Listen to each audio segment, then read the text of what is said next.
Hey, buddy, watch this.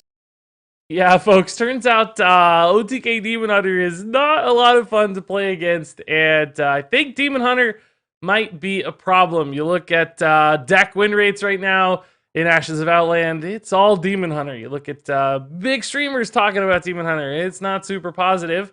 You look at community posts, yikes, things aren't looking too great. So, although normally I'd say, hey, it's only day one, you know, like let's let things play out. I think we can find some answers to this. Demon Hunter is so dominant across every game mode. The win rates are just so absurd. I think it's pretty clear there's a real hierarchy of power here. The Demon Hunter has exceeded normal levels, and I don't think we're going to find some magic answer to beat it. It doesn't have any weaknesses, seemingly, doesn't have any bad matchups. So how can the meta shift around it? That said, I'm already, despite being this early, calling for some kind of fix to Demon Hunter. And of course, I didn't want to just say it without proposing some ideas. So I've got a few nerfs cooked up here. Wanted to present to you guys. May not be the right ones, but at least I think they're logical at impacting some of the various strengths of Demon Hunter. Normally I'd say like 1 or 2 nerfs might be enough, but this might be the first time ever where like nerfing all of the cards I mentioned in this video would still keep Demon Hunter balanced and competitive. So it probably needs a big adjustment to fall in line with the rest of Hearthstone. That said, let's take a look at some of these proposed nerfs from yours truly. So up first here, let's talk about Skull of Guldan. I think this has probably been the most noteworthy problem card in most people's eyes for Demon Hunter. Turns out, drawing 3 cards and reducing their cost by 3 is really, really good. Maybe even better than a lot of people expected, and we thought it was going to be a pretty insane card.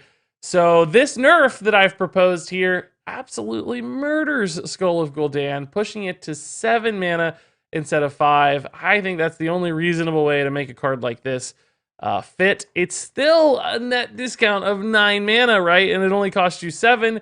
It still fills your hand. I think this would still be good, but it basically pushes Demon Hunter's reload back by 2 turns, which I think either has to shift their deck or it gives them a couple gap turns in the middle of a game, or maybe they don't have anything to do, which of course gives other decks more time to stabilize and figure out a game plan to beat them. So I think 2 mana, although this would still be a very powerful card compared to something like Sprint, for instance, it's still pretty insane, I think, because of the cost reductions, but still gives Demon Hunter that late game reload that I think it's fine for them to have. It just keeps them from doing crazy mid-game stuff. It doesn't really change OTK Demon Hunter that much in some ways, because you might still have crazy kill toss turns. We can play this for free, basically.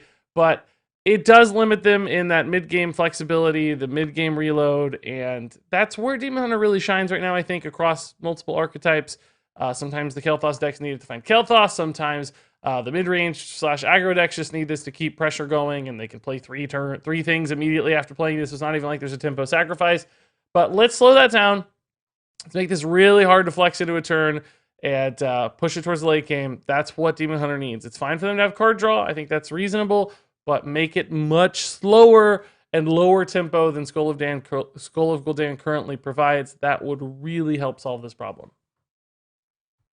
So let's talk about Priestess of Fury here, turning out to be a really, really good mid to late game card in these mid-range, kind of aggro-y Demon Hunter builds that have been very successful. In fact, often the highest win rates, although OTK might be getting a lot of the spotlight. It's really these mid-range builds that are doing tons of work. And this version of Priestess of Fury, which I've changed here, would keep her cost the same, reduce her stat line a little to 6/6, and really change her effect to read at the start of your turn as opposed to the end of your turn. So this is no longer a guaranteed damage on an empty board or a board wipe. This is basically a setup card where your opponent has time to remove and react to it.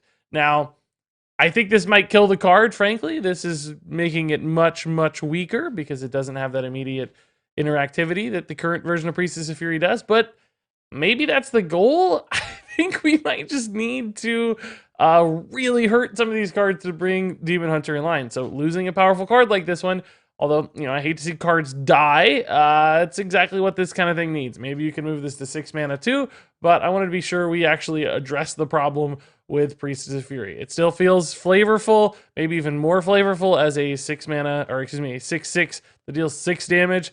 That's very demon-esque in a way. So this might go too far, but maybe too far is exactly far enough. So speaking of the kind of mid-range demon package of Demon Hunter, I've also got Imprisoned Ante in here, getting a real hit with a nerf in my mind. This one would also be 6/6 instead of 10/6. It's crazy.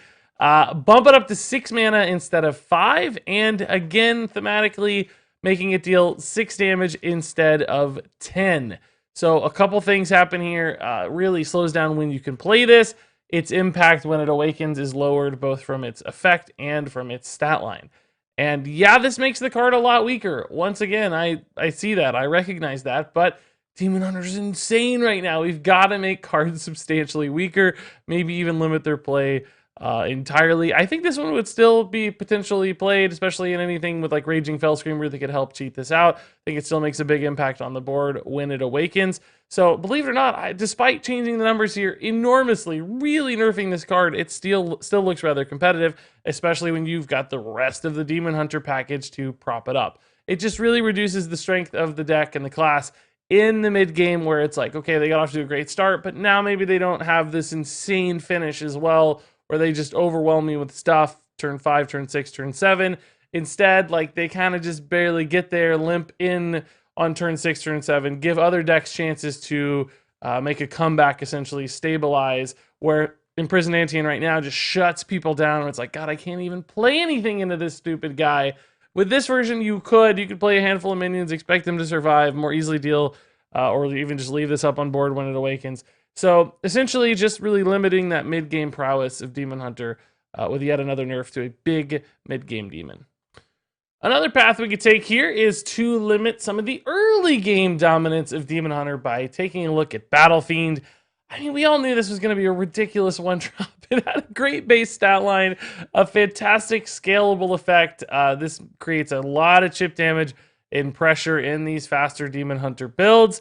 But if you just move this down to 1/2, it's suddenly so much easier to deal with, because now if you play this on 1 and then you move into turn 2, it only gets buffed to a 2/2, which is contested very easily by a lot of things, but also just 2/3s suddenly don't die or trade. So a lot of decks that focus on building early minions across from Battle Fiend can take a value trade as opposed to just an equal or down trade, which would really slow down Battle Fiend. Now, it would still allow the Demon Hunter to get a stat on board, get some demon action moving, get some attack synergies rolling. So I think this would still be playable. We've seen a lot of 1/2s get played in Hearthstone in the past. Still has that scalability. If it does stick around for a few turns, you can still punish your opponents. Just really limits how quickly it scales and the amount of early chip damage that sets up those late game pushes and lethals off Priestess of Furies for Demon Hunter. So I think this would be a much healthier version of the card. Perhaps still good, perhaps still playable, but not completely dominant. So now we can take a look at IBeam. I think another problem Demon Hunter has is its availability for healing. It can kind of do everything. I think one weakness you could give Demon Hunter is not giving it any survivability by limiting its lifesteal cards. I think this change, which reduces the discount of IBeam from 3 mana to 2 mana, it would basically cost 1 instead of 0, would go a little bit towards that, because it'd be much, much harder to flex this into a turn. Every little mana cost you add into a Demon Hunter card, particularly one that cares about Outcast and a deck that cares about Outcast, suddenly it becomes harder and harder to pull off the other Outcasts. It's like you can't move things around in your hand. You can't support cards like Altruist as easily. So, although it may not seem super significant, a 1 mana deal 3 with lifesteal is still a really powerful play. I think it would stack up over time to really hurt Demon Hunter's turns. They'd have bad turns occasionally because it's like, oh, I gotta spend 1 mana, I can't hit my button, maybe this doesn't flex into a turn as easily, so I can't pull off this other Outcast card, it's stuck there, so now I can't get off the Skull of Guldan. There's like all kinds of chains that happen when you just add 1 mana additional into a card that's normally 0, that allows you to really manipulate Outcast and your hand very easily. So basically here, a small change with hopefully some reverberating impacts on Demon Hunter. I actually think more of their lifesteal package could be adjusted. That would give them a bit of a weakness to decks that could just kind of burn them down or try to race them. As it stands right now, they win every race because while they're doing crazy pressure and crazy damage, they're healing along the way basically for free with things like IBeam and Eldrazi Warblades. So this would help reduce that, give decks more counterplay, and hopefully limit Demon Hunter's scope a little. Yeah, folks, that wraps it up for this video. I hope those changes would be enough. I'm curious to hear your thoughts. What cards are bothering you the most? What do you think needs to be changed? Share those thoughts in the comments below. You guys have some great insights and experiences to share as well. But I think we can agree at this point, Blizzard definitely overtuned Demon Hunter. I respect the fact that they wanted it to be exciting and fun, and they certainly didn't want it to come out of the gate feeling really weak. That would be a terrible experience, but clearly it's overtuned. I wish they'd pulled it back, 10 or 15% here to make it feel good, strong. It would be okay if it was the best class, but to be this much better is pretty absurd. So I think we need some changes sooner rather than later, or we're going to lose a lot of faith and lose a lot of players potentially in Hearthstone as well. That said, I don't know if these ideas will be any guidelines for Blizzard, but I'm sure they'll be able to find some good answers and solutions to the Demon Hunter problem. That said, thanks much for watching, and until next time, game on.